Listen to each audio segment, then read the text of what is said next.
principal investigator of this unique research effort.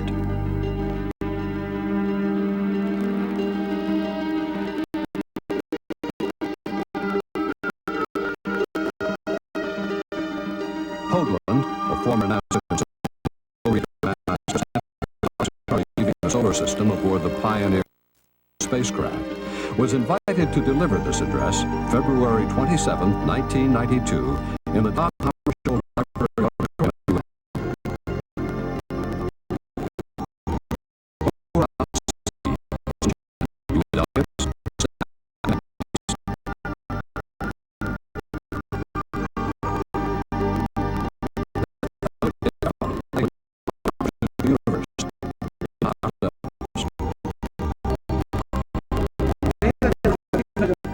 My friend Richard Hoagland.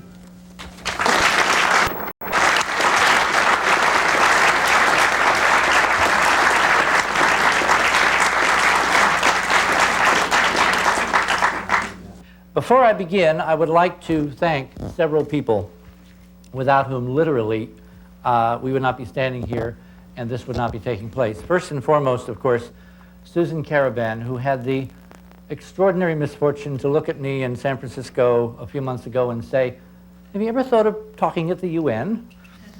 Several other people, David Percy, who is our producer and friend from London, who has now been back and forth twice to do all the visuals in London that you will be seeing this afternoon. He is also going to be producing the video record of this in conjunction with Bill Cody, who is down here in front. I would like finally to read to you an excerpt from a letter I received a couple days ago from Boutros Ghali. Unfortunately, due to my absence from New York, I will not be able to join you on 27 February. However, I'd like to seize the opportunity to thank you for the invitation you have extended and to wish you every success in your activities. Please accept my very best wishes.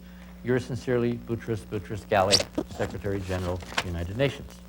So I appreciate his well wishes, and I hope we can live up to his expectation that there will be some interesting things presented this afternoon. He, of course, will get a copy of the tape, and then we will perhaps have further discussions. What I'd like to do is to begin with some prehistory. This is a very complex, very arcane subject to introduce to people who have never heard of it. It's even difficult to discuss with people who have heard of it. Because we are learning more things, and the more we learn, the more we know what we do not know. One must come at this from a position of extraordinary humility. If anyone had told me 9 years ago, which is how long I have been looking at this and asking questions and trying to get other people to do the same thing. If they had told me 9 years ago I would be standing on a stage in the Dag Hammarskjöld Library Auditorium on the afternoon of a February day in 1992, on the eve of a return mission to Mars to look at potential extraterrestrial artifacts right next door, I would have asked them if they knew Gene Roddenberry, because he needs good script. I'm going to be mentioning Gene, my dear departed friend Gene, a little later, because he too had a small piece of the puzzle and a role to play, and I hope to show you what that role has and might be in the future. But the images that I'm going to show you were taken 16 years ago, in 1976. Unmanned Viking mission, 4 spacecraft, 2 orbiters, 2 landers, went to Mars officially to search for life. But of course, we never expected we'd find anything of the caliber of what we're going to show you. Just to demonstrate how the information conduit can get mangled, there are a number of members of the press here, and there was a kind of a hurried conference up in the front hall with people who were representing the UN Department of Information, because apparently they have been getting a lot of calls from CNN and ABC and other networks and other news media asking if there was a man from Mars speaking here this afternoon.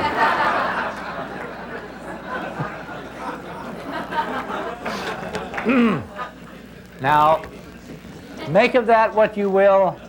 At the end of this presentation, you may be the judge and decide.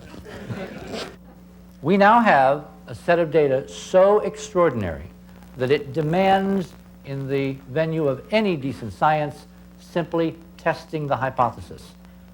The problem is that there are some folks in NASA in charge of the next mission going back, specifically that camera I referred to, who seem less than overwhelmingly inclined to perform the simple test. They will not guarantee, strange as it may seem, that taking new pictures is on the Mars Observer agenda. They use words like luck, and if we're, lucky, we may get one picture in 2 years. Well, that, to my mind, and the mind of my colleagues and other people in this investigation, is simply not good enough, given the import of what you're going to see. So in that light, coming to the United Nations, speaking to staff, delegates, and others, and simply asking the international community to look over our shoulders, to be part of an extraordinary adventure, the end of which could be verification, absolute, that the human race is not alone, seemed to me, just in the spirit of the thing, to fall within the purview of the UN mandate and the UN Charter. Then Mohammed, serendipitously, brings out the specific resolution, 33/426. And now we know there is a legal framework. So I am very encouraged that after what you will see this afternoon, and what others will see, and what they will see through the videotapes that are being made, that we will go forward with a spirit of inquiry and verification. And if what we think is there, then truly we will have before us a new world order of the first magnitude. We're talking about nothing more and nothing less than a scientific investigation. The investigation, however, is dealing with the ineffable. It is dealing with a problem which has been uppermost in the consciousness of the human race for many millennia, if not even longer, and that is the human race, this intelligent species inhabiting the third planet of the sun, alone? Are we all there is of consciousness in a universe that stretches now billions of light years into the distance in space and time? Well, up until recently, that question had to remain merely an interesting speculation, perhaps more the purview of religion and philosophy than science. But with the development of devices like this is a radio telescope array at Socorro, New Mexico, called the Very Large Array. We have been able to intercept radio waves and radio signals from all kinds of natural processes, stars forming, galaxies exploding, planets being destroyed, new worlds being born. And amidst all that background noise and chatter and information of the universe itself, there has been this kind of forlorn hope that maybe somewhere out there, E.T. would phone home, or at least phone NASA. There, however, is another mode, and it's a mode that until recently has not received really any attention at all in the NASA community, and the mode is not signals, but artifacts. And in 1976, during the unmanned mission to Mars, the Viking mission, lo and behold, on frame 35A72, taken on an afternoon on Mars of a northern Martian desert called Cydonia, we, the human race, NASA, the United States of America, the American people who paid for the mission, spotted and noted an enigmatic artifact that did not belong, the so-called face on Mars.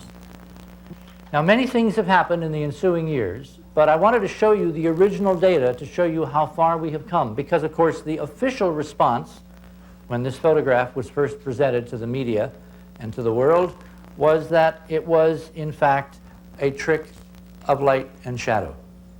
Well, from that has come an investigation, some books, some videos, a lot of discussion, and we are here this afternoon. Now, this is a computer-enhanced version of exactly the same image done 15, 16 years later. Notice the remarkable level of detail, cross lines on the forehead, scalloping on the left side here, the suggestion of teeth in the mouth, deep-set eyes. But again, if we only had one picture, we would never know if, as NASA has said consistently for 16 years, this was merely the most marvelous trick of erosion on the surface of any planet, or, in fact, was something else. For that, you require another set of data, such as this. This is now a second frame taken 35 days after the first frame. And DiPietro and Molinar, two imaging engineers at the Goddard Space Flight Center who got into this very early on in 79 and 80, they were the ones, not NASA, to cull through the 60,000 Viking images in the archives and to find this picture. And when they processed it, lo and behold, this object turned out to be remarkably bilaterally symmetric. Now, we mean by that it seems to have a left and a right half. There appear to be two eye sockets, the mouth goes through, the hairline appears to go around, there's proportion symmetry, about 95%. Now, facial expressions we see in mountains or in landscapes here on Earth are inevitably perspective shots, profiles, where if you move 100 meters one way or the other, they go away. What made this different was it was a frontal, full-on facial view, as if you were looking at yourself in some kind of cosmic mirror. And maybe that's a telling metaphor for exactly what this was intended to be, if and when we climbed up the ladder to spaceflight, journeyed across space to Mars, and looked down and saw it staring back. Time will tell. Well, from that beginning, my entry into this was when I got a set of these photographs from DiPietro Molinar in the early 80s.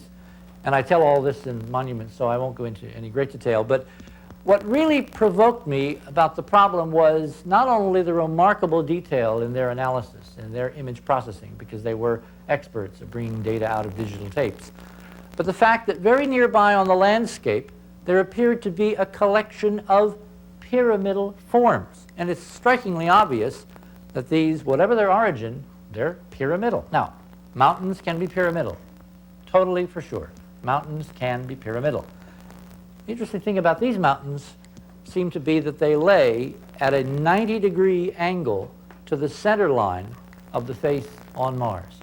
And that, of course, would have afforded them the best view possible out across this level, high desert landscape in the northern deserts at a place on Mars called Cydonia. Well, I'd like to show you a short piece of video at the end of this long analysis done by Dr. Mark Carlotto, who was one of our imaging scientists who unfortunately could not be here this afternoon. Dr. Carlotto has done some stunning 3D graphics and renditions of the original 2D data, making use of state-of-the-art algorithms and technology. We have brought in a lot of experts over the years as part of this loose confederation of scientists and engineers.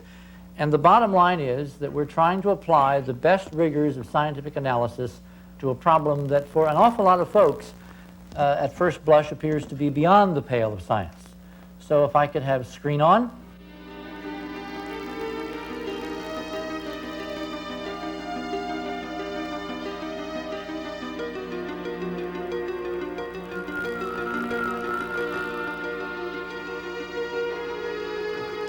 I'm interrupting our UN briefing for a moment because for the last 9 years, the argument has raged regarding the reality of this object as a constructed artifact.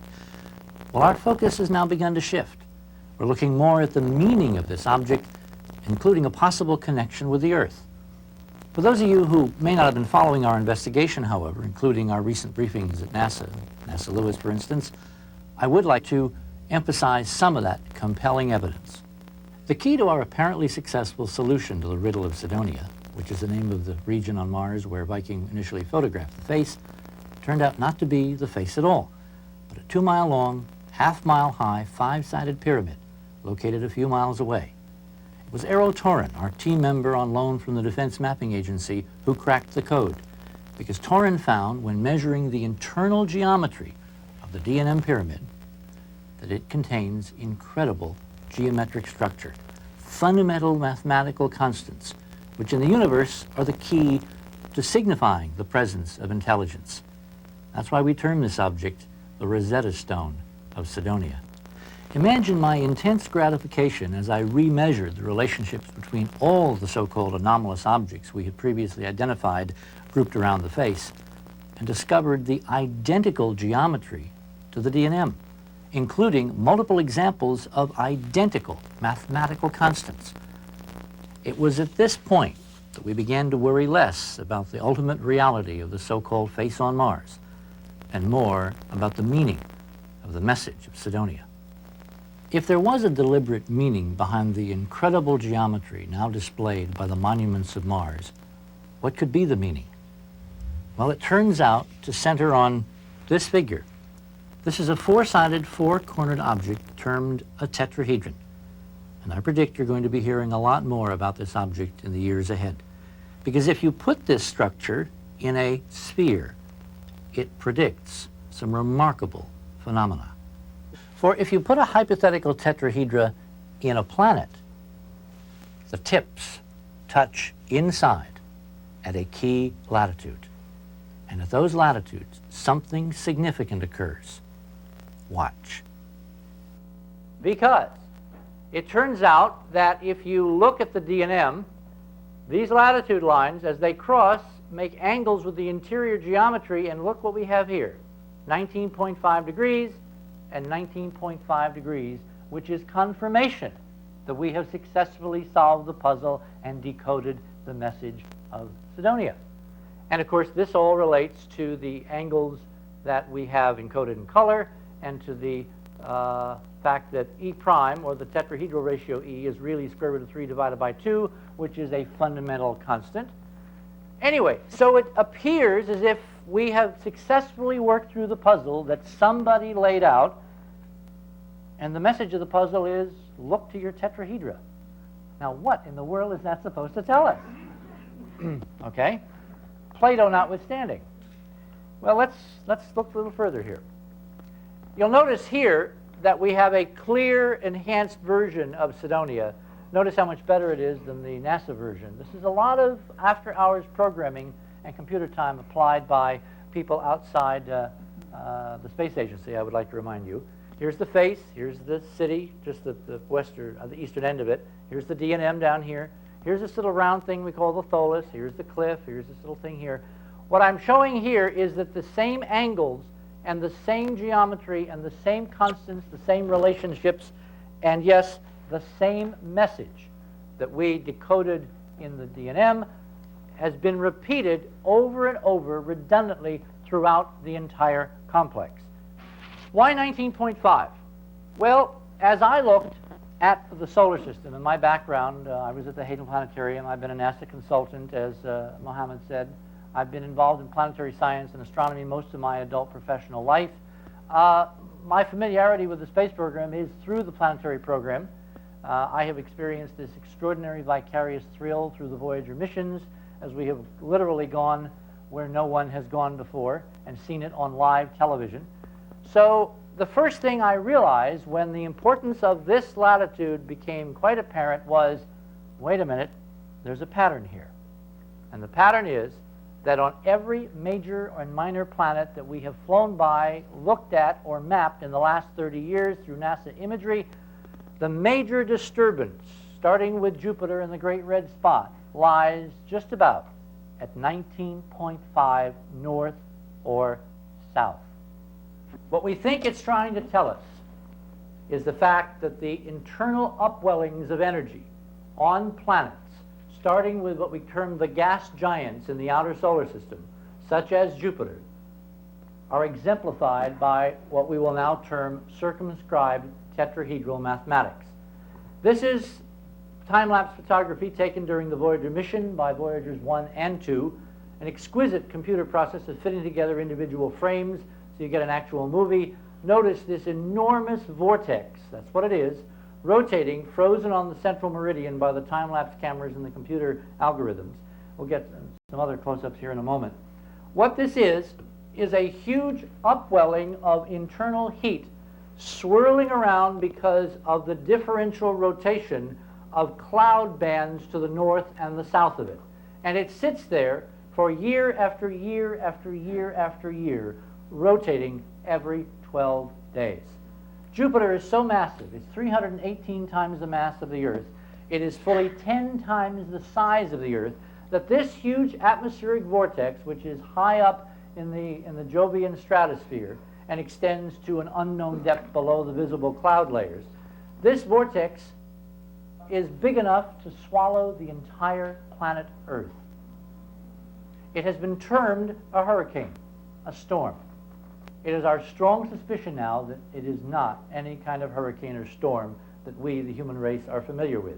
That in fact it is being impelled by a physics that is exemplified by this circumscribed tetrahedral geometry And the reason it lives at this particular longitude on Jupiter is because that's where the geometry, in terms of the rotation of the planet, wants it to live, mandates that it live. All right? Now, this is the Earth. What happens if I put a circumscribed tetrahedron in the planet known as Earth? Well, over here, you will see that it's right in the middle of India. And over here, you see that it marks the Hawaii volcano at exactly 19.5 north. And the Hawaiian volcano, screen on, is an exemplification of a huge upwelling of material that's coming up from the outer core of the Earth. And that upwelling has been persisting for at least 65 million years, judging by the enormous lava flows and effusive material that wells out in the center of the Pacific. Isn't it ironic that we can trace the history of this structure back 65 million years to a plume of material energy coming up from the center of the Earth, radially out at 19.5 north? Except on these planets, such as Mars, instead of, which is very like the Earth as a solid surface, instead of having a vortex, what you've got is a volcano, because the energy which is in the core comes up as a plume of rising hot lava, erupts on the surface, spreads out, forms a big pile of cold rock after a while. Without plate tectonics on Mars, this lava pile has grown to a height of over 25 kilometers above the mean and is over 300 miles across. A huge, huge shield volcano. The greatest shield volcano in the solar system. Now this pattern is pretty interesting because the pattern is implying very strongly that we are looking at a physics under the pattern. Incidentally, if you go one tetrahedron vertex over, remember each vertex is 120 degrees of longitude around the planet, you will come to the longitude of Cydonia. You go north 40.87, and there is the face and pyramids of Mars. So the very sighting of the complex appears part of the mathematical message designed to underscore the crucial importance of this geometric pattern to something having to do with fundamental planetary physics and the energy dynamic driving same. Now, are we proposing that there are real tetrahedra buried in planets? No, we're not doing that, no. However, in many examples of physics, you will find mathematical and geometric models of forces that are being modeled geometrically. There is, for instance, an article in Scientific American for the issue following this one that I happened to pick up down at the UN newsstand yesterday afternoon while I was waiting for them to set all this stuff up. And there and behold, there is a cosmological article based on a topological geometric modeling of the early days of the universe as a reason for why the galaxies are formed where they are and why they have the geometry in terms of each other that they do. So the idea of geometric models as indicators of underlying forces in nature is nothing new. What's new about this is the geometry of this pattern and the fact that something about this pattern is indicating that energy preferentially wants to come up from planetary interiors at 19.5 north and south. Well, this is what you see when you look at these two tetrahedra inside each other. What does it all mean? One of our colleagues, a gentleman named Stan Tennant, is the head of a nonprofit research foundation in California called the Meru Foundation. Tennant and his people have, for about 20 years now, been looking at a series of ancient texts, the oldest texts on the planet. Literally, Hebraic documents, Greek documents, Arabic documents, Mayan codices, the Rig Veda, all the literature, the great literature of our combined cultural heritage has been focused under their microscope because of a set of clues that Tennant found over 20 years ago that the letter forms of the Hebrew Bible, the very letter forms of Genesis, are possibly formed by variants of shadow projections of tetrahedral geometry. Now, if this were true, it would have some very major implications. The point of relevance is that in a conversation after we had found this global planetary pattern of inscribed tetrahedral geometry given to us by something as off the wall as a set of artificial structures possibly on Mars, I said to Stan, well, what do you know about tetrahedra? And he said, read such and such by Coxeter and other topologists. For about 100 years, there have been a series of mathematical papers published in the mainstream scientific literature dealing with higher dimensions. We are familiar with length, width, and height, 3 dimensions. 3 dimensions of space, 1 dimension of time. In relativity, it's called space-time as a contraction.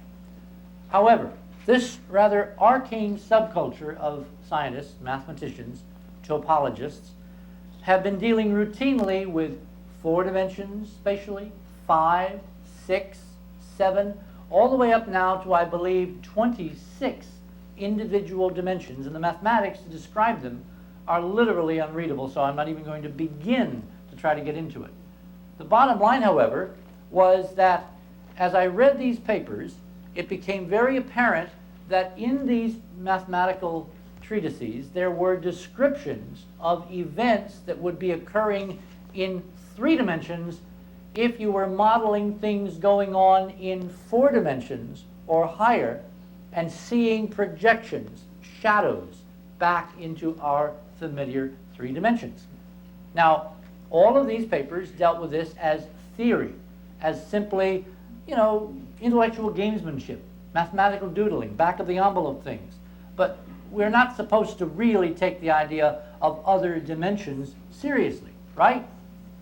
Well, one of the things that these papers predicted was that if you were to look at the right kind of sphere rotating in the right way in 3 dimensions, what you're really looking at is more of the sphere in higher dimensions projected back into 3 dimensions, and that would produce vorticular roiling motion in the mathematical equation, in the spatial transform, and those roiling vorticular motions would be focused at 19.5 north and south. There is a problem described in this literature called the problem of the 27 lines on the general cubic surface. It turns out to be an elegant description of an ordinary cube in 3 space and what it looks like in higher dimensions, 4, 5, 6 dimensions. And tallying up the number of angles in the cube, there are 2 interpenetrating tetrahedra as part of this solution. And in fact, there is a set of hypertetrahedra that mathematically will fall out as shadows from these mathematical solutions. And as we looked at this figure, it became obvious that if we look at the solar system, we might, just might, if we were seeing the upwelling point of this math, we might see the inwelling point of the same math. The theory being that if you really have a hypersphere, a sphere, a planet that is existing in more than our 3 dimensions, as it rotates, there will be a set of physical forces set up that will transmit back a structure, a signature that you might see on the planet, as we are seeing the 19.5 vortex, which is the first hallmark of any good science. You make a prediction, and then you see if the prediction is fulfilled. Well, when we look at planets, what the predictions said from these papers now, applied to real spinning objects, not theoretical spheres, but real spinning bowls of liquid and gas planets, was that we should see around the poles, particularly the North Pole, a hexagonal pattern, perhaps formed in the clouds. And then I remembered that in 1988, a scientist named D.A. Godfrey had published in Icarus a small paper dealing with time-lapse photography the Voyager missions had taken of the North Pole of Saturn and computer rectified, and lo and behold, there, around the North Pole, is a perfect hexagon, over and over again. And the hexagon is composed of layers of clouds. There are 3 bands, and the clouds are racing backward at about 300 miles per hour, and they're making the turns, each of the turns. The pattern as a whole is rotating with the internal clocked radio period of the planet, which is slightly over 10 hours, I believe, 10 hours, 14 minutes or something like that.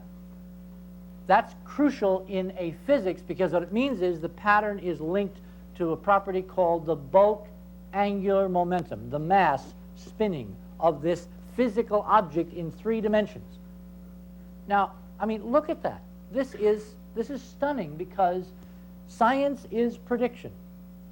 We now have 2 specific signatures predicted by a formerly theoretical, abstract subculture of mathematical scientists called topologists.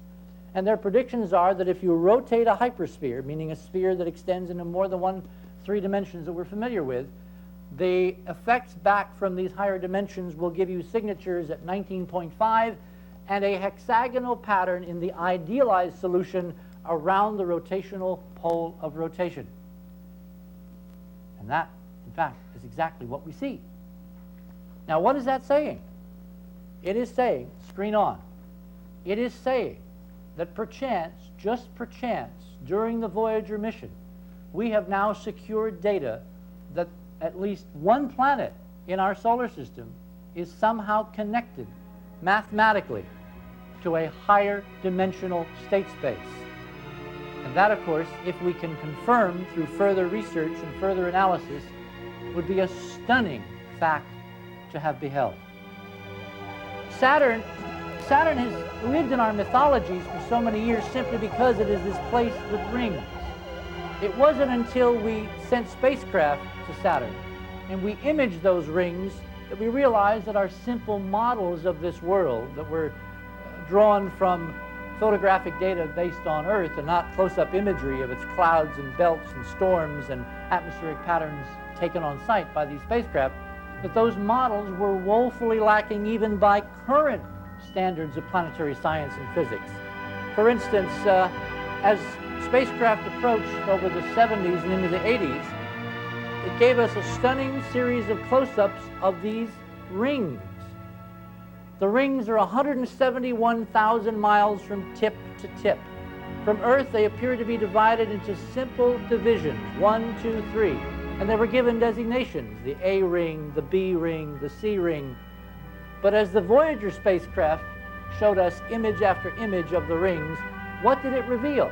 It revealed rings, billions and billions, to echo my friend Carl, of junk, of debris, orbiting, whirling around the planet in orbit in periods ranging from a few hours to almost 15 hours. But the debris is orbiting in bands. The rings are banded like a long playing record. And there's no theory extant in current planetary science that can explain the bandings in the rings. As I looked at some of this imagery and I was preparing for this presentation, I had an interesting thought, and that was simply this. Suppose the banding are ripples, higher level ripples in space-time, occasioned in the close vicinity of this extraordinary world by its massive rotation from 3 dimensions into 4 and higher. That we're looking at a literal physical link in our own backyard between the reality of every day and a reality that produces what we think of as the everyday.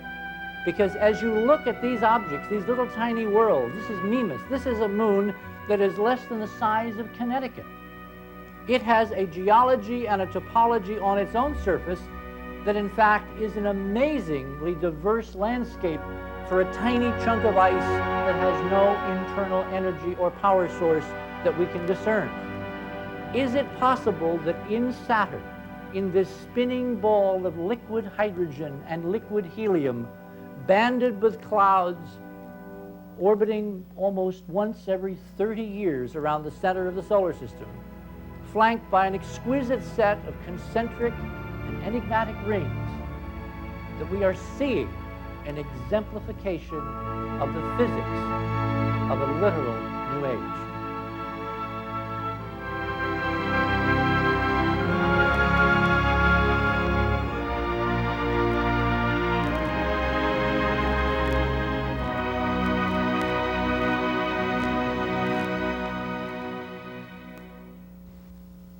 Science is nothing if it's not prediction. The discovery of specific signatures now on planets as diverse as Mars and Saturn, corresponding to predictions made by the monuments of Mars, opens up literally overwhelming possibilities, not just for pushing clouds around on planets or positioning volcanoes, but for something dealing with the sources of the energy to do these things. Let me give you a couple of interesting examples. The Voyager missions a couple of years ago flew by the last planet of the system, Neptune.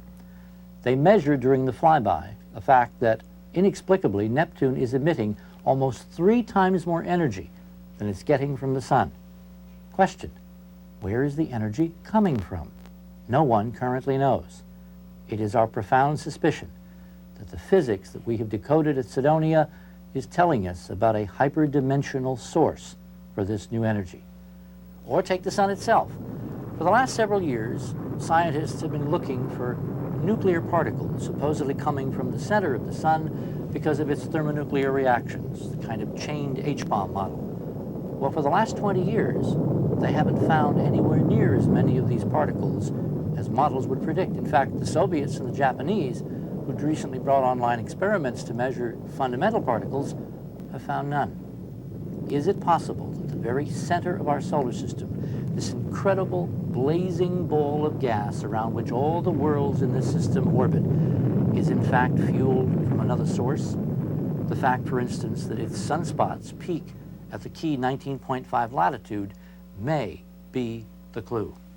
Well, this opens up remarkable possibilities which, when we look back at our cultures on this planet and their attention to the sun, others may have also noticed. When we look then at the stars, at the sky at night, we're not seeing chained and imprisoned H-bombs, we're seeing portals to another dimension. And the portals are glowing windows through which we can peer and glimpse the fragments of a physics from another side. What is stunning is when you take that metaphor and you go back and you read the actual Egyptian descriptions and the hieroglyphs for Sirius, the brightest star in the sky, the description is Sirius is a doorway. Now, what did they know? What did they know? Now, if you're looking at that as a 20th century Egyptologist, or as a modern anthropologist, or as any of the academics looking at the history of man and archaeology, the obvious answer is they didn't know anything. It was all primitive superstition. We're going to show you in a few minutes that we have another point of view that we can now buttress with specific mathematical linkages that indicate strongly that the Egyptians, among others, were profoundly aware that the night and the night sky and all of reality is somehow circumscribed by the physics behind the circumscribed tetrahedral geometry given to us now by the monuments of Mars. And that, of course, is an amazing statement to be able to make. But there's another. Because the thought occurred then, after we had figured this part out, the potential, the possibility, that if in fact the sun is a gate to another dimension and the energy we see is merely a lower level transformation of a higher level force or energy or process, then it may be possible to harness such a process on Earth and to create an actual hyperdimensional technology. What could one do in terms of generating energy, electricity, and other phenomena if one could somehow figure out the math of the physics and then apply that in a technology for the betterment of all of us here and now on an Earth in peril with ozone depletion, with resource depletion, with oil limited to a few and needed by the many, all of the problems that civilization is heir to, of scarcity, of want, of privation, of inequality, injustice, all of them could be circumvented if a few simple technologies could be devised that would tap in an unlimited and non-polluting source of energy for the betterment of civilization on this planet at this crucial defining moment in world history, to quote Secretary Baker. And it was within days of asking that pivotal question about a year ago that I was introduced to the work of a Dr. Bruce De Palma, who was the founder of institute in Santa Barbara, but before he founded this institute dedicated to the study of exactly this possibility, he taught physics at MIT and Harvard. And for 20 years, Dr. De Palma has been doing a series of experiments basically in rotation in terms of something he calls the N effect. Now, he didn't realize when he coined this term that N could apply as a mathematical term to an N space, in which case we now substitute 4 for N, because it's 4 space that we're perhaps tapping into. Well, needless to say, when Dr. De Palma and I began to have our conversations, one thing led to another, and we were very rapidly introduced to the details of these technologies. And in fact, on the surface, they appear to work exactly as advertised. If you rotate a magnetized object fast enough and you hook up a conductor so you connect the axis of rotation and the equator, the periphery, a current will flow even though the whole thing is rotating as a unit, and you're supposed to, in current physics, have to have a relative motion between the conductor and the magnet in order to get a current flow.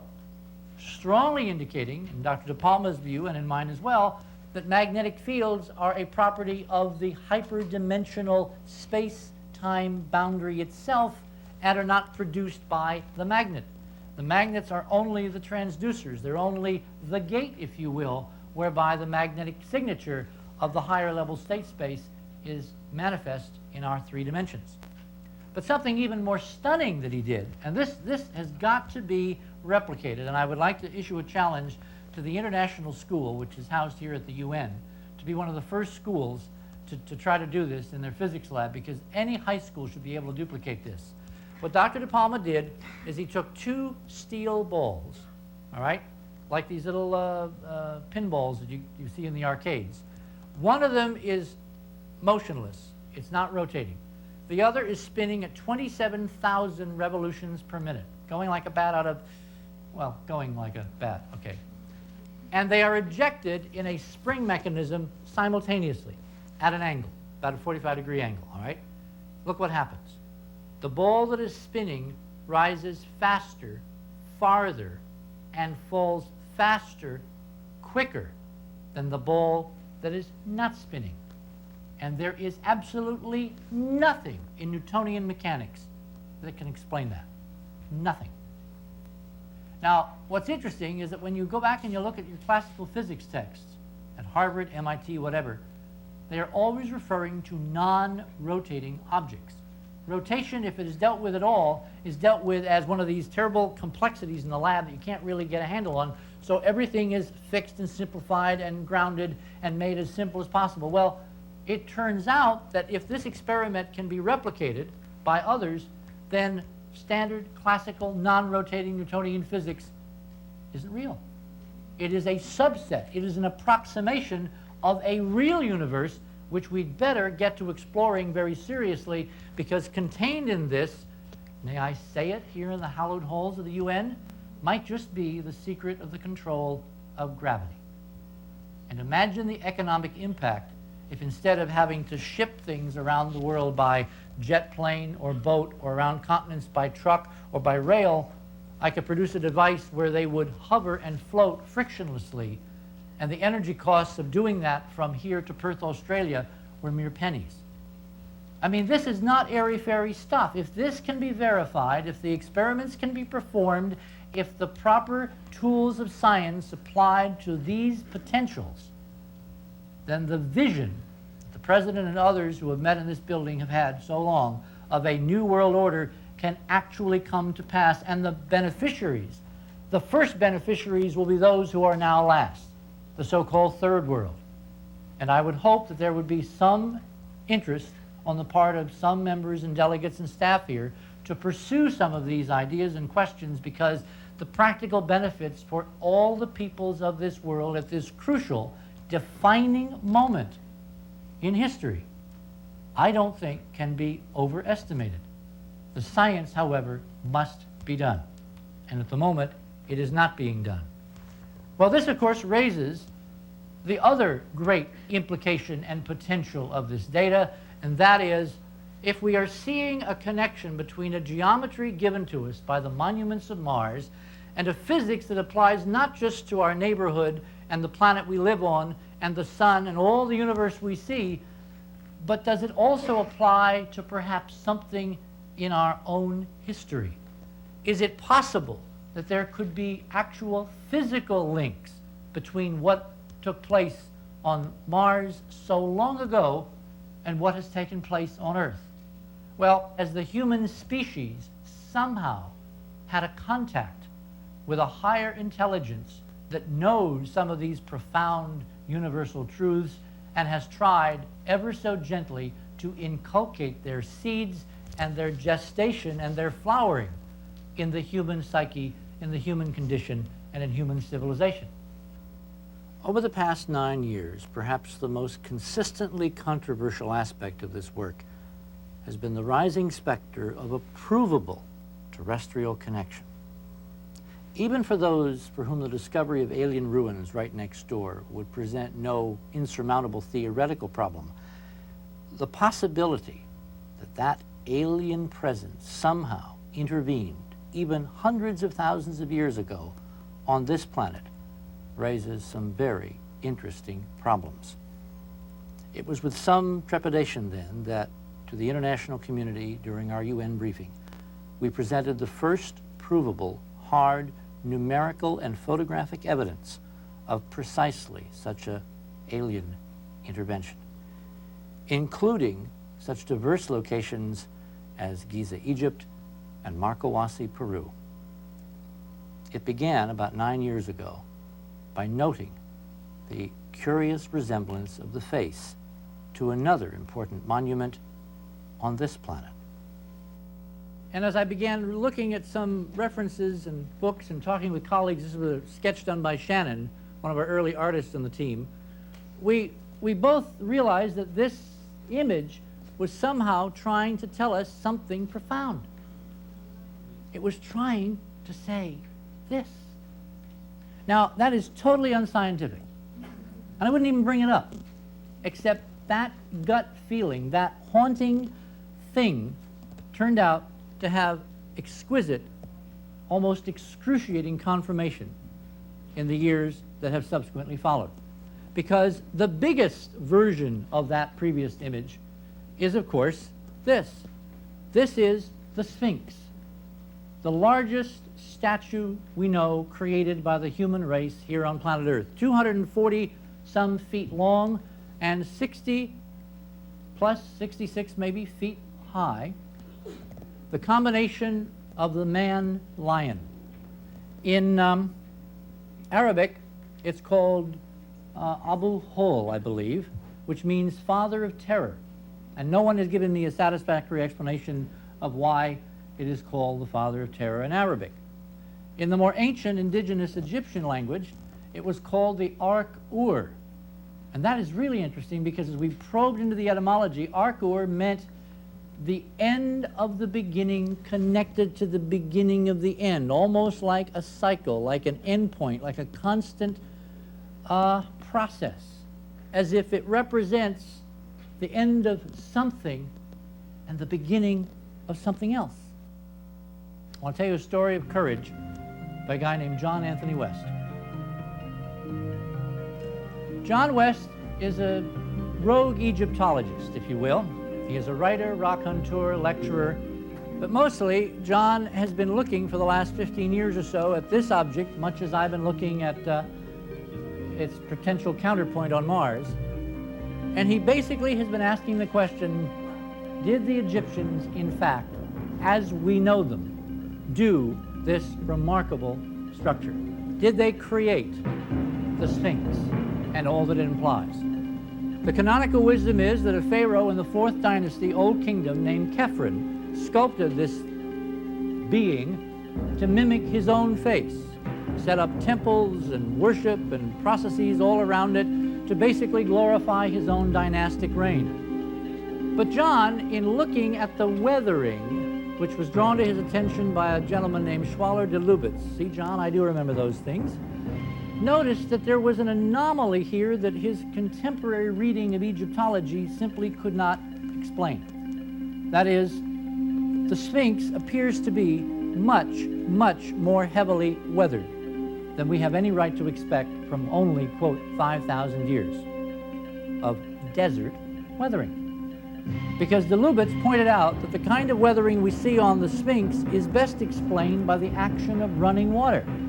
And it was John's immediate thought, water in a desert? John tried for 15 years to bring actual hard geologists to the study of this profound puzzle, this enigma, this problem. And finally, in the form of Dr. Robert Schoch, who is a tenured professor of geology at the University, Boston University, he found an appropriately open-minded scientist who now has traveled to Egypt, what, 3 times? And has made measurements, has been allowed in to make measurements with colleagues, people like Boris Said, who was pounding on a seismograph for a seismologist who was making electronic recordings. And the bottom line is, presented at the GSA conference last year and recently at the American Association for the Advancement of Science meeting in Chicago a few weeks ago, is this quote by Robert Schoch. The pyramid, not the pyramid, the Sphinx outside the pyramid is probably at least twice as old as anyone has ever dared to dream before. Now, that sounds like a relatively minor adjustment in a time scale on a structure that's 6,000 miles away, so who cares? I'll tell you one group who cares. It's the people who write for Jeopardy.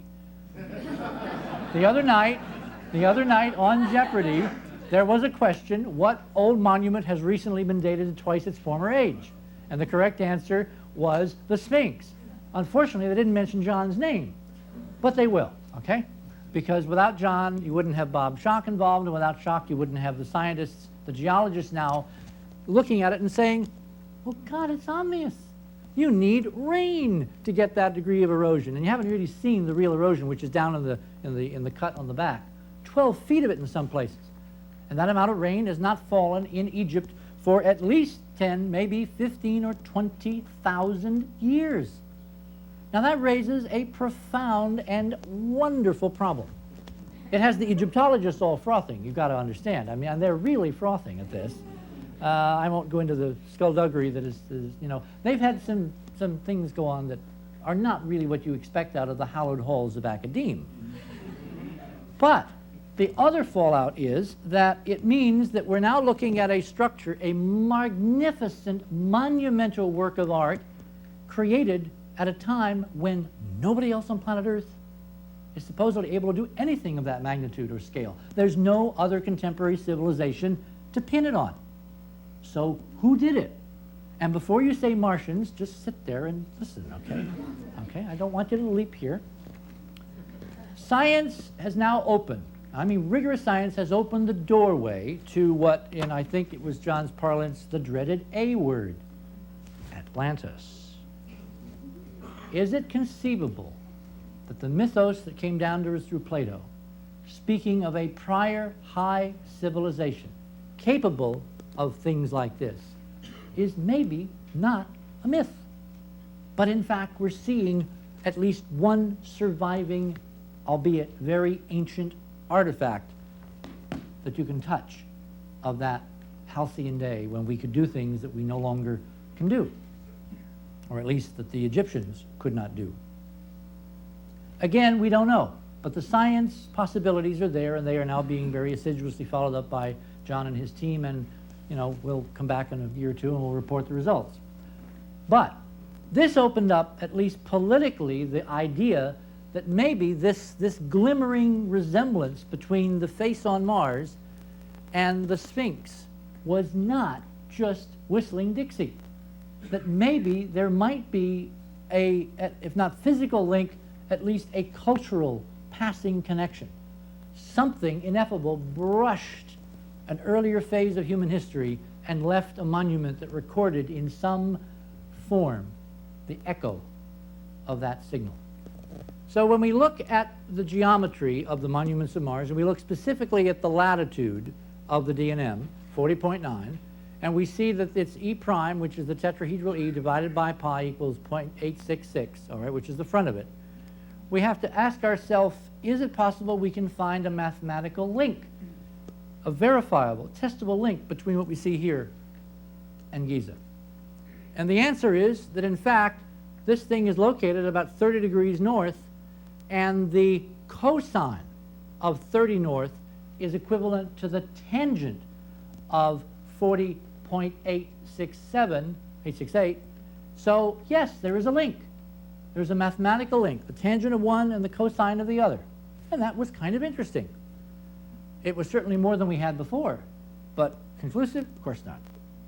So it got us out of thinking. Now you can see this really severe erosion, okay, on the back of it, and you're not seeing the ditch yet. Out in front of the, this is the Great Pyramid here. There's another one here called Kephren, and then one called Mycerinus, and three little guys here, and three little guys over here.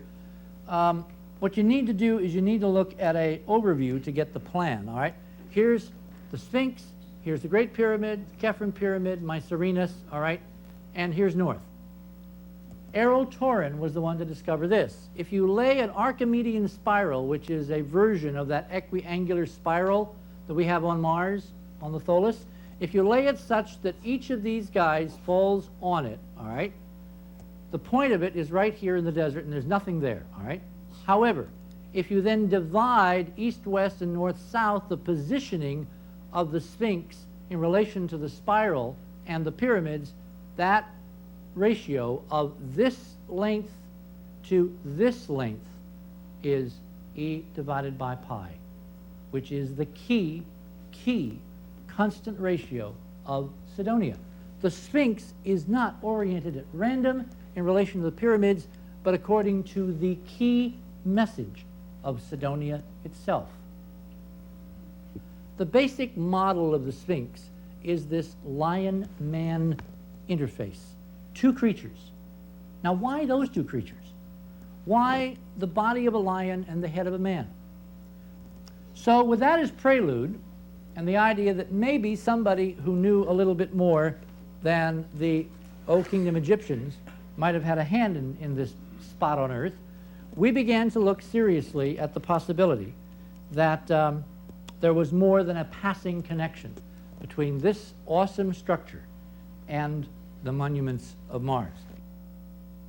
In particular, the actual image of this thing as the embodiment of these two creatures, feline and hominid. And that's when we began to do a series of enhancements of the face on Mars, which Vladimir Ivinsky, can be credited with somewhat independent discovery and invention. And in his Soviet Life article for August 1984, he called this the Martian Sphinx. Well, take a look. As you progress through the various imaging enhancements, this is high sun now, all right, you can very definitely see that this guy has a simian proto-human look. What you then do is you take the halves, all right, and you fold over. All right, let me go back one. You fold over this half, all right, onto that half so that you can actually get a mirror image, and it's very definitely primitive hominid. It's not Marilyn Monroe or Paul Newman. Why is it primitive hominid? Might it have something to do with how old we think this thing might be? Circa 500,000 years. Hold that thought. Then what we do is we go back to the original, all right, and we then take the right half and we do the same thing. We fold that over and we get this.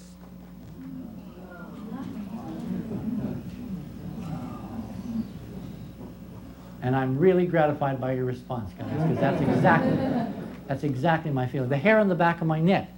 When I realized that what we were looking at in the monument of Mars, the face on Mars, was the fusion of the hominid and the feline, the fusion of this persona from this, I realized that what we were seeing was, of course, sphinxes, literal embodiments of sphinxes on two worlds linked by the fundamental constants of Cydonia over and over and over again. Science is driven by the numbers. In fact, a noted astronomer some years ago, Sir Arthur Eddington, once remarked, "Gentlemen, you do not have a science unless you can express it in numbers." With the discovery of the repeating fundamental E-pi connections now, firmly linking Cydonia and Giza, those numbers are telling us something profound. No longer is a terrestrial connection dismissible as pure projection. In fact, the discovery of the feline nature of the Martian Sphinx raises such implications that we must consider seriously a re-examination of our history in light of Cydonia itself. But independent of our own research, for many years it turns out that others have been pursuing numbers equally intriguing. For instance, there's a gentleman named Carl Monk, an ex-Air Force engineer who for 10 years has been working on something he calls the global grid, or the global matrix. Carl's work, which fills literally rooms of handwritten pages, because he began before the era of cheap calculators, now turns out to be intimately connected with our own work and the monuments of Mars. Carl's work, which came to my attention when he wrote a letter some months ago, and then subsequently joined the Mars mission team, is contained in this book, this volume, which in fact contains almost everything you'd want to know about the grid and don't probably have time to read. 10 years of work. The bottom line is this. This grid, which now apparently encompasses this planet, is specifically connected with the tetrahedral mathematics we've decoded in the monuments of Mars. And it connects such extraordinarily interesting and diverse places on this planet as the Giza Plateau, the fabled ruins at Stonehenge, the sites at Avebury, Silbury, then Guatemala, the Indian mounds of North America, including things like Serpent Mound, and finally, an isolated plateau in the middle of South America, high up in the Andes, 13,000 feet, called Marcoasi. All of these, and by no means is this list comprehensive or exhaustive, all of these now seem to be connected by a system that is both elegant and profound and is rooted in the mathematics that we have discovered at Cydonia. What you probably have to do is to look at this as you would look at a hologram. How many have seen a hologram? It is not a photograph, it is a plate, a photographic plate sometimes, that records on it an interference pattern that is a mathematical transform of the image of which it is taken. And the neat thing about holograms is the whole thing stores the information. But if I take a scissors and I cut the hologram so I get only a tiny piece, and I shine a laser through that, even a piece of the hologram will allow us to reconstruct all the information of the original.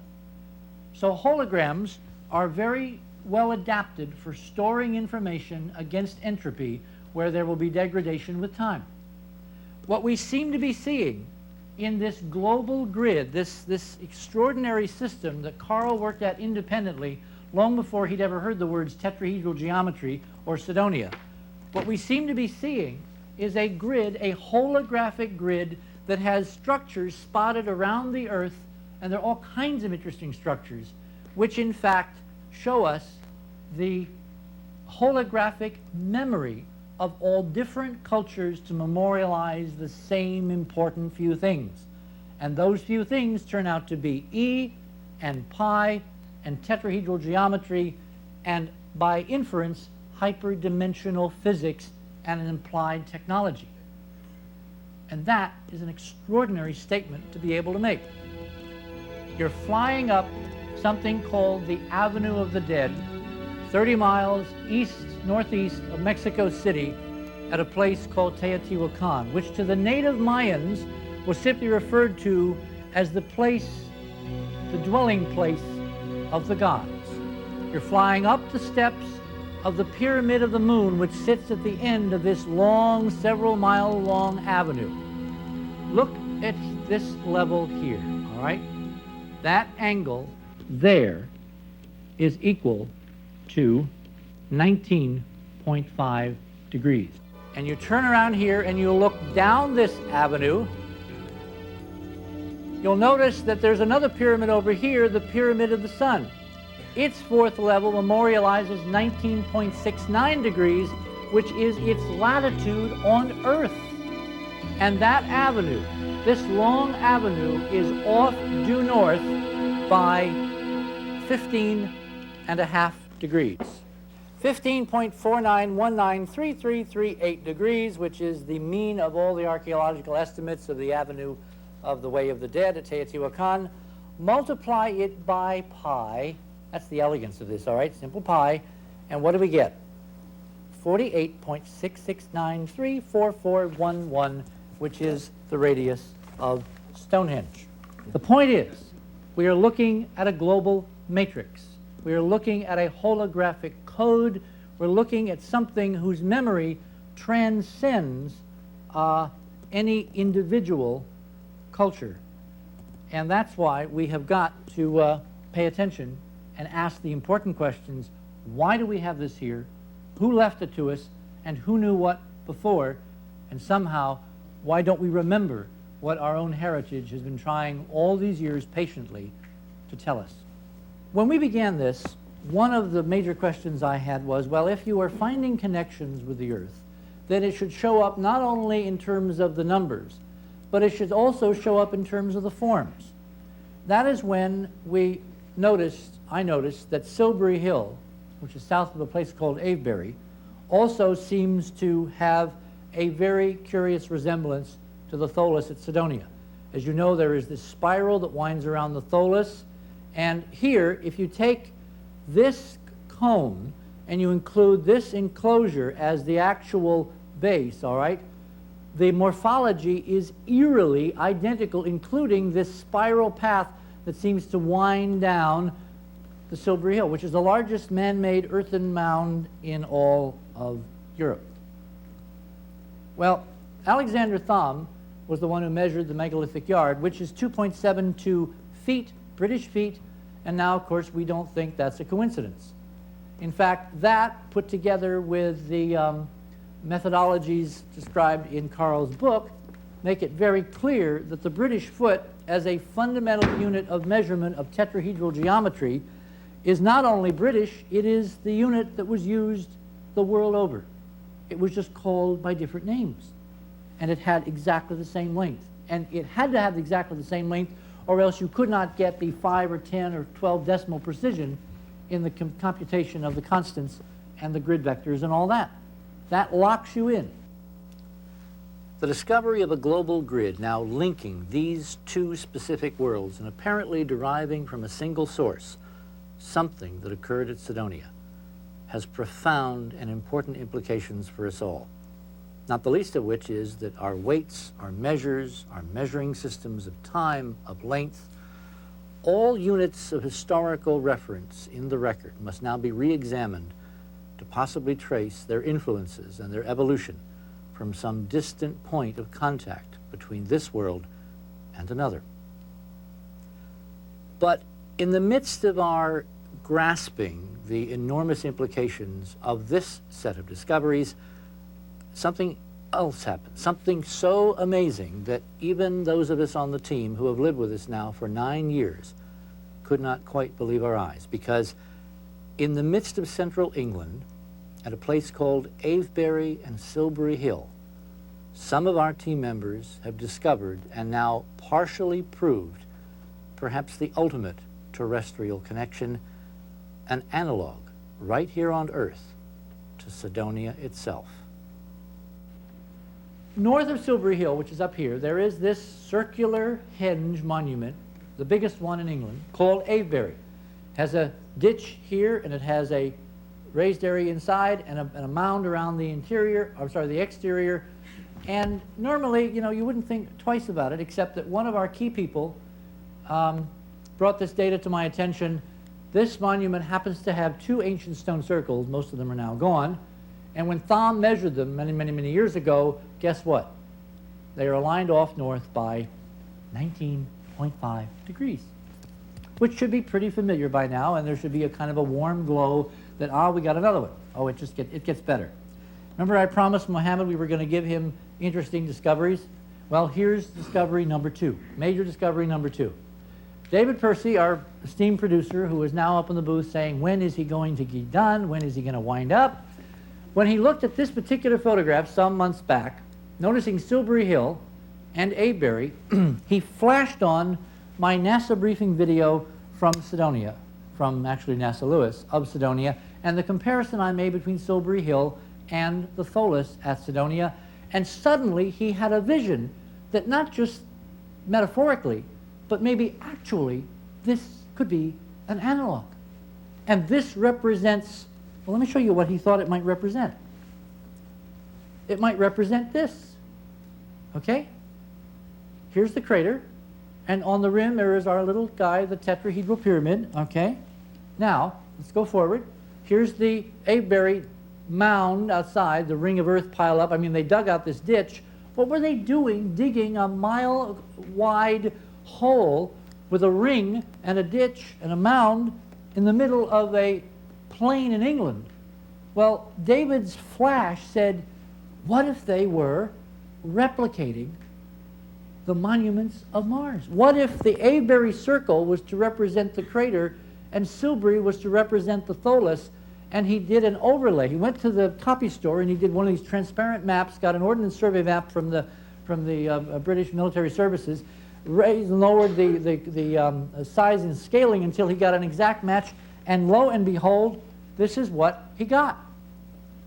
And the angles and positions of ancient features, including where the cliff would be and where the tetrahedral pyramid would be, and angles to other key things in this vicinity, all seem to match, including the very size of Silbury Hill in terms of its exterior moat in reference to the Tholus.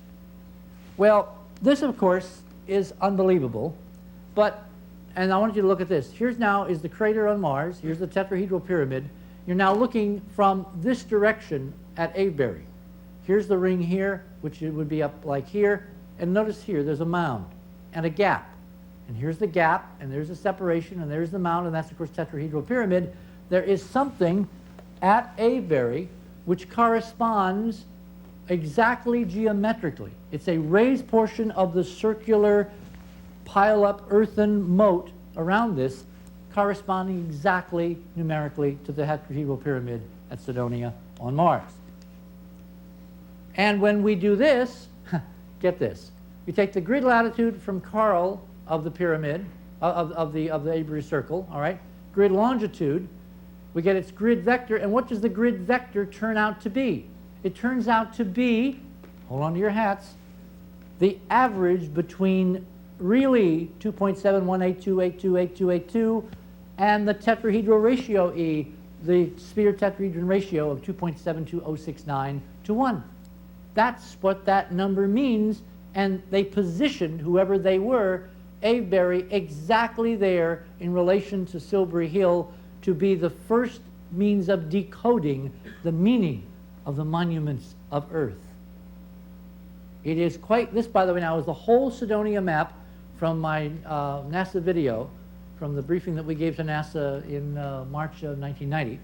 And David overlaid the map of England with all these little places with cute names like West Down and the Gallops and Tewkesbury Field. I mean, wonderful names. Well, if you now go here and begin to look, would you find a D&M remnant? Would you find the remnants of a city? Would you find all the other things? Well, in December, November-December, David Myers, our editor and director of operations, went to England and spent 10 days, and he and David Percy went out and visited all these little locations.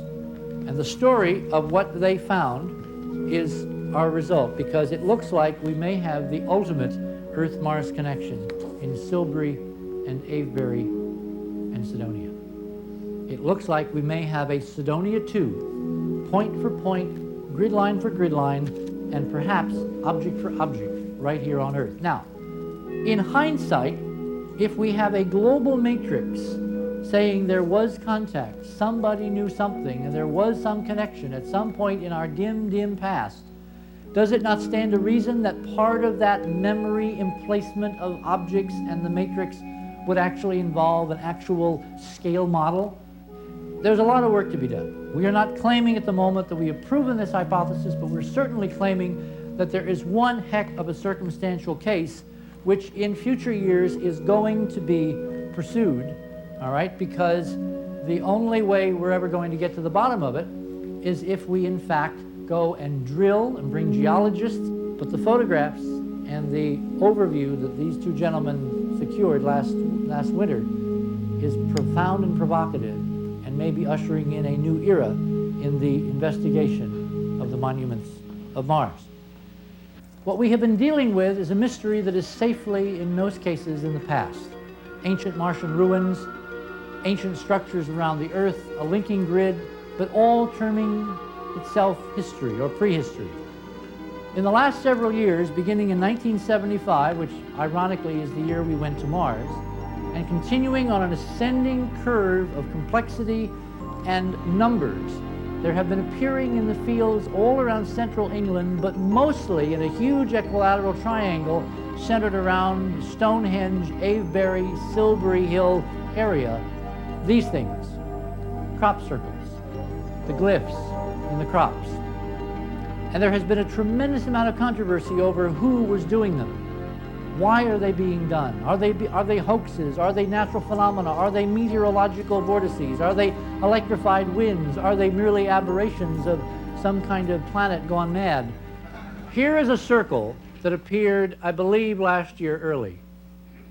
Look at this, all right? Would it surprise you to know that we think it is an exact analog to Avebury, including the fact that this line points west, and when you do that properly, these two circles are 19.5 off north-south? Would it surprise you to know that this circle, which appeared right outside Stonehenge, is trying, obviously, to tell us something about a relationship to what we now know is exquisite math and geometry encoded here, and maybe something encoded there?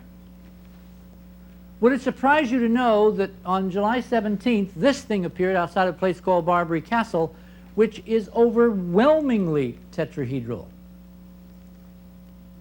And we have now, over the last 8-9 months, through a whole bunch of people who can't be here, like Colette Dowell, who not only is doing the math to understand this, but also put together the art exhibit you see over in the south lobby of the Secretariat, and who cannot be here today because of illness, but is certainly with us in spirit. Would it surprise you to know that as you begin to look at the specific numbers and angles of this circle, that we find exact correspondences in the angles and constants and relationships in the DNM at Cydonia on Mars?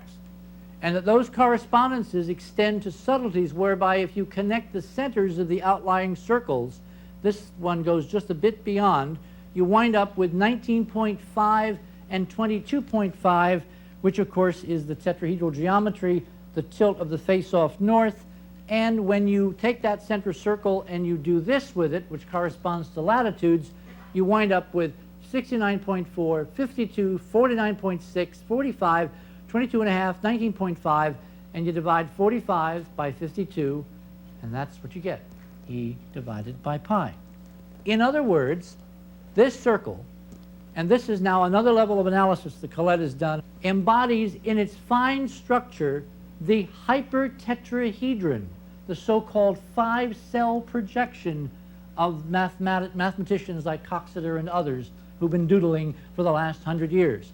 The lines connecting these things bend at exactly the right places. They inflect, saying almost like one of those Lincoln log things where if you put it together this way, the figure that it's supposed to be will pop out of the matrix, and lo and behold, there you will have the clue to what they're trying to say.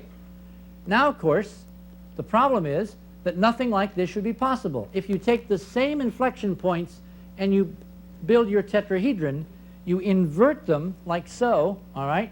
You wind up with the double tetrahedron, and then you wind up with the beginnings of, from this figure, and this figure alone, if we knew nothing more, two geniuses who confound all geniuses of all time.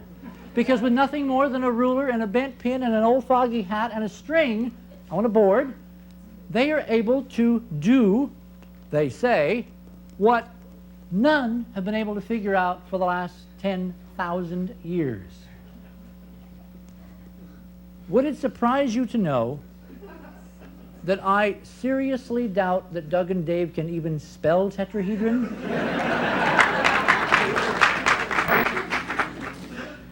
Because the math encoded in that one quintessential crop circle alone, this agriglyph, is none other than the hyperdimensional double-inscribed tetrahedron of the physics given to us in the monuments of Mars. Now, the meaning behind this is awesome and profound. It is part of our history now that at the end of every crop circle season, and they begin to appear when the crops are growing, and they disappear after the farmers cut down the last field because there's no more blackboard to write on, obviously. The last circles, the last phenomena, are echoes of the next. Would it surprise you a lot to see that this, as one of the last circles, looks an awful lot like this, which is the Mandelbrot fractal set, and that this appeared in fields just outside of Cambridge, England, where Benoit Mandelbrot went to school? But all of this, to my way of thinking, will not be politically believed unless we go back to Mars. This is how we're going back. This is the unmanned Mars Observer spacecraft departing now in a few short months from the sands of Cape Canaveral to depart on an 11-month journey across space. It'll go into Mars orbit in August of 1993. By December of 93, the formal picture-taking phase of the mission will have begun in earnest. It is our fervent hope and our determination that one of the targets that this spacecraft will image with this exquisite Malin camera, capable of photographs 50 times sharper than we currently can see, will be the monuments of Mars, the objects clustered at Cydonia. Because politically, if those objects are real, and if they are artificial, and if they contain the mathematics and geometry that we now impute they do contain, then when those images come back and are shown to us live all over this planet on global television, at that moment, the world begins anew. All the possibilities I've laid out in the last hour or so will then become possibles.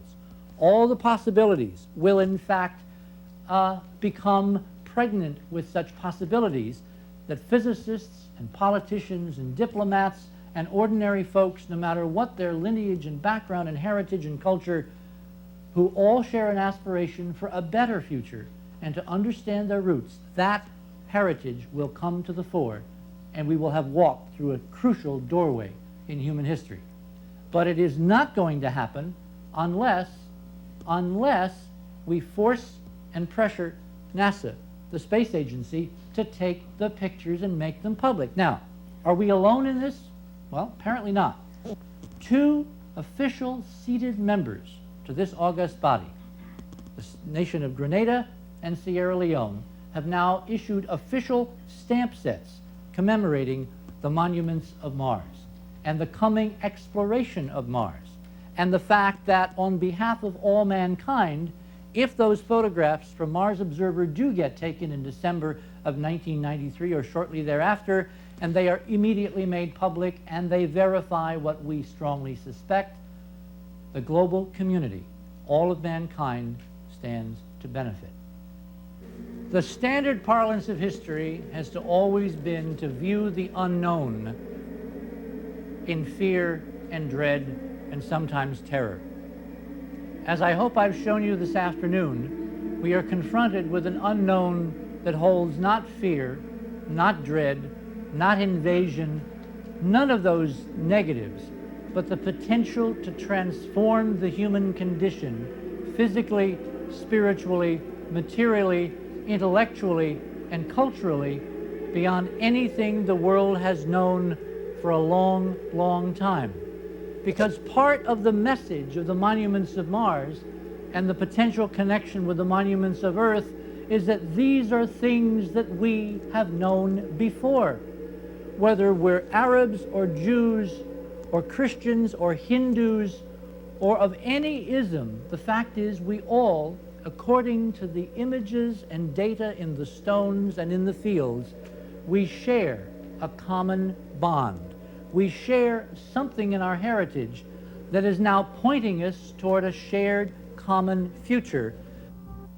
That's why I've come here to show you this data. because ultimately we all must find out what waits us there. Thank you and good afternoon.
Five, four, three, two, one, and liftoff of the Titan III rocket with the Mars Observer and America's return to the Red Planet. On September 25th, 1992, we finally headed back to Mars. Atop a Titan rocket, the Mars Observer spacecraft has now officially resumed unmanned Martian exploration after a 17-year hiatus by our space agency, NASA. Hello, I'm Richard Hoagland. 11 months from now, in August 1993, when Mars Observer is successfully placed in Martian orbit, we may finally know the answers to many of the questions raised by the ongoing Cydonia investigation. As previously noted, Mars Observer is carrying to Mars the Malin camera, capable of reimaging the Martian landscape at levels of resolution 50 times better than any images we have ever seen before. The images Mars Observer captures should remove any reasonable ambiguity regarding the reality of Cydonia as a design complex, with all the implications. But incredibly, there is now growing doubt that we will see new Cydonia images from Mars Observer. Since our UN briefing, our campaign, because of this, has shifted slightly. Our original effort, designed to extract a guarantee from NASA that Mars Observer would indeed take and publish new Cydonia images, has changed. In the days before the launch, NASA finally admitted that Cydonia pictures were, quote, on the Mars Observer list. But for the first time, NASA would embargo release of all images gathered by the spacecraft. The current position on disclosure is to provide no live television of the spacecraft's imaging. Never in the entire history of NASA has this occurred. Instead of live TV, as on all previous missions, NASA will, quote, wait 1 or 2 weeks to dole out a few images it decides are of general interest. It will be 6 months to a year before a full set of the thousands of images expected from the spacecraft is released, but there is still no guarantee that we will see all images, including the critical Cydonia shots, because without uncensored live TV, NASA is not accountable to anyone. We must take their word. NASA's unprecedented decision to broadcast no live television raises the ugly possibility of censorship. The current disclosure policy makes it conceivable that pictures proving the existence of ancient Martian artifacts could be withheld. This new policy must not remain unchallenged. If you want to make sure that we see all the data Mars Observer gathers, please write to Congressman George E. Brown of California. And here is his address. The Honorable George E. Brown, Chairman, House Committee on Science, Space, and Technology, Rayburn Office Building, Suite 2320, Washington, D.C., 20515.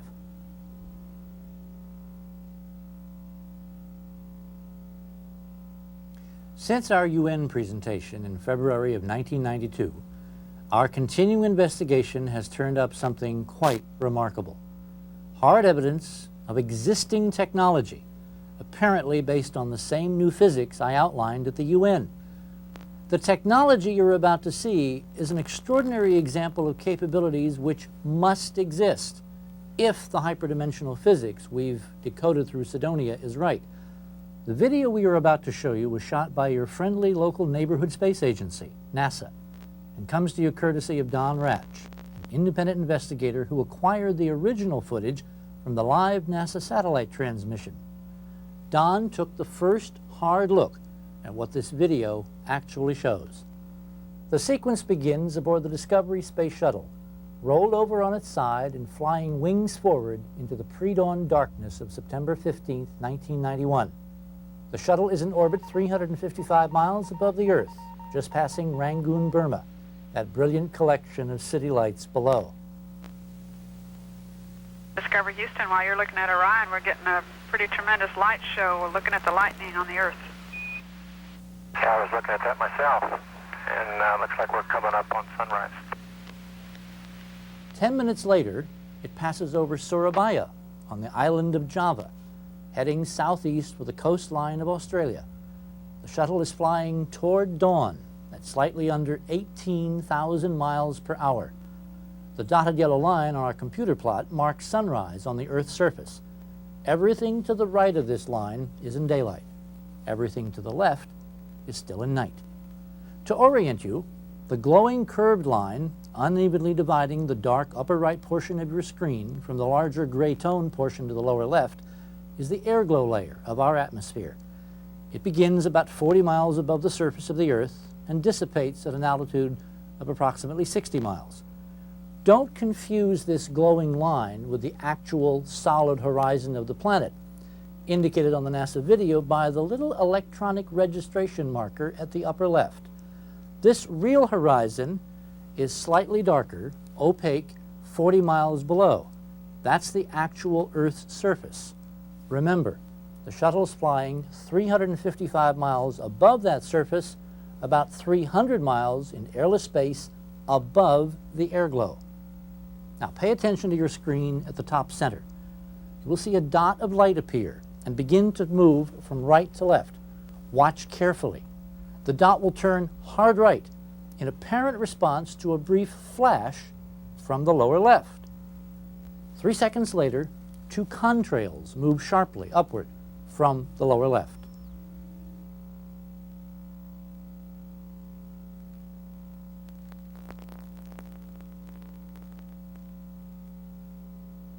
In my opinion, the NASA shuttle video you have just seen is among the most extraordinary pieces of footage in television history. I know that's quite a statement to make about a set of glowing dots that may appear to some more like mere fireflies in orbit, and to others like a boring video game at best. But we will demonstrate that those fireflies are in fact visual proof from NASA's own live cameras of some kind of hyperdimensional vehicles performing in Earth orbit, precisely as we predicted in our UN speech. In fact, as we shall show, some of these dots are going fast enough to go from New York to Perth, Australia, a distance of over 12,000 miles, in less than 4 minutes. And what appears to be something shooting at them? Well, we'll get to that. Some of you may have seen parts of this extraordinary NASA footage elsewhere. It's made the rounds of several national television shows. It's also become something of a classic among UFO enthusiasts who see the extraordinary physics and automatically assume we're seeing aliens. From NASA, the official explanation of what you've just seen is that it's anything but aliens or high-performance spacecraft. Under the general category of space debris floating near the shuttle, NASA has identified these fascinating objects as everything from bits of insulation floating out of the shuttle's cargo bay in front of the cameras to chunks of ice from a urine dump on a previous orbit. Here's what real chunks of ice in orbit look like. This is ice separating from the upper stage of a 1960s Apollo mission to the moon. Note the behavior of true bits of ice in weightless orbit. They move in straight lines. They don't make sharp turns, and they move at constant speed with no sudden speed-ups or decelerations. To dramatize that comparison, look at this split screen. On the left, the NASA shuttle video. On the right, ice from Apollo. Note the difference. Constant motion of the ice, rolling, moving, separating, compared to the hovering behavior of most of the Discovery objects that September morning in 1991. Let's take another look at this split screen, but this time with the video replayed at high speed. Using this technique, the radical difference in motion between the ice particles and the objects photographed by the space shuttle is truly evident. This peculiar dynamic behavior of the strange glowing objects distinguishes them from the simple chunks of ice or other debris in orbit. When you see the shuttle video in fast motion, the stunning anomalous movement of these anomalous objects really stands out. When I first saw the shuttle tape, I was overwhelmed. If these are not mere ice flakes or something equally mundane, their existence and their behavior is confirming the fundamentals of our entire hypothesis and 10-year investigation. But to confirm that these are solid objects, performing far beyond the current laws of physics, we must somehow determine the distance to these objects. How far from the shuttle and this camera are they? Answer that question, and you have your undeniable proof. Put another way, if we can prove that these objects we are seeing are in the atmosphere, then they have to be at least several hundred miles from the shuttle's camera. To see ice or other debris at that distance, it would have to be bigger than the shuttle itself. Because the shuttle video is two-dimensional, a flat TV screen, at first there appears to be no way to determine the critical depth of what we're seeing, how many feet or miles or thousands of miles these objects may be in front of the camera lens. To determine actual speeds and velocities and accelerations, we must have this crucial third dimension, distance. Several experts who have seen the shuttle sequence, both inside and outside NASA, say it's impossible to determine the distance of any of the objects from the camera given only the information presented on the video. Here's why they're wrong. The physical horizon of the Earth is the distance reference visible throughout the entire NASA video. The fact that one key glowing object seems to come up over that horizon was to us a vital clue to the possible importance of this fixed reference point in space to solving the entire distance problem from the shuttle. So let's look at our video again in close-up. Pay careful attention to what I call the target object, which now suddenly pops on, then moves smoothly to the left. Its behavior is exactly like something suddenly popping into view by coming over the physical, very opaque horizon of the Earth. Let's take another look at that. If we can prove that that's exactly what we're seeing, then this simple fact, if we can establish that it is a fact, automatically fixes the object's distance in relation to the shuttle as the distance to that horizon, and the airglow 40 miles above it. Simple high school geometry, once we know the orbit altitude, automatically determines the distance to this glowing limb. The answer is 1,713 statute miles. Now let's make a second observation. At the peculiar flash, the dot immediately turns hard right and undergoes extreme acceleration, heading upward on our two-dimensional TV screen across the airglow limb. This limb, which we have just established is some 1,700 miles from the space shuttle, physically marks the boundary between the upper atmosphere and airless space. At the precise moment that our object crosses this bright limb, it dims out as if someone was turning down a light. Could there be a physical connection? If the object's brightness is somehow dependent on the atmosphere itself to support its brilliant glow, then physically, on leaving such an atmosphere, the object might indeed behave as we are seeing.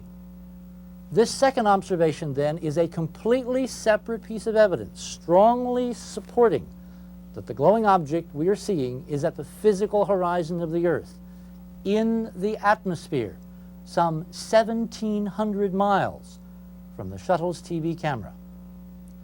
If the glowing dot were only debris lit by sunlight, as NASA flatly argues, the object's sudden upward motion must make it brighter, because it's flying into growing daylight.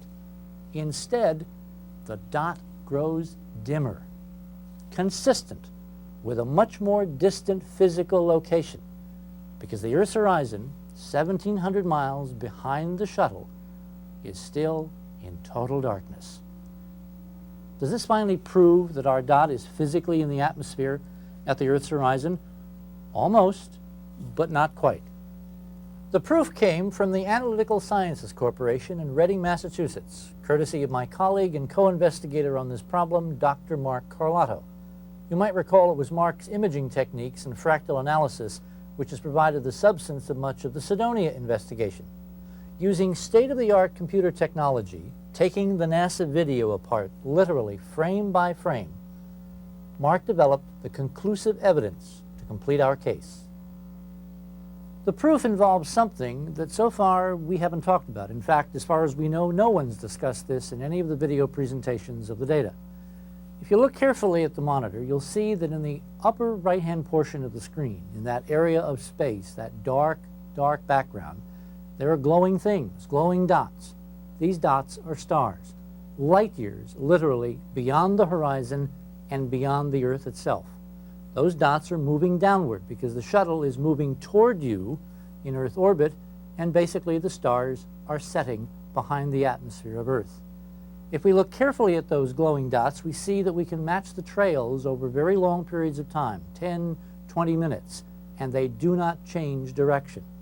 At the flash, this peculiar brightening of the television screen that we've been examining now for some time, what we see after the flash is that those star trails continue to move down unchanged. NASA's explanation for the flash is that you're seeing a thruster firing aboard the shuttle.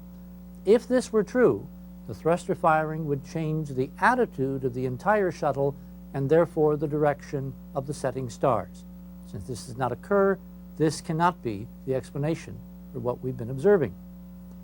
The other reason the stars are important has to do with what Mark discovered in terms of comparing their brightness to our little dot. What I have here is a little simulation of our object. And what I'm going to do is to move it down behind this simulation of the Earth as it appeared that night in orbit far above our planet. Way out there, some 1,700 miles away, is our space shuttle. If I bring this glowing object down representing starlight, notice what occurs. As the star passes down behind the atmosphere of Earth, it changes brightness, and when it goes behind the solid planet, it disappears entirely. Exactly what should occur with something light years distant behind the planet we are living on. However, let's look at what happened when our little dot appeared. It came up from behind the Earth in our current model, moved along the curved horizon, such as this, and when it got to this point after 15 seconds, the flash occurred. It then zoomed sharply upward through the air glow layer and onward into space. Now notice what happens as it goes behind the air glow.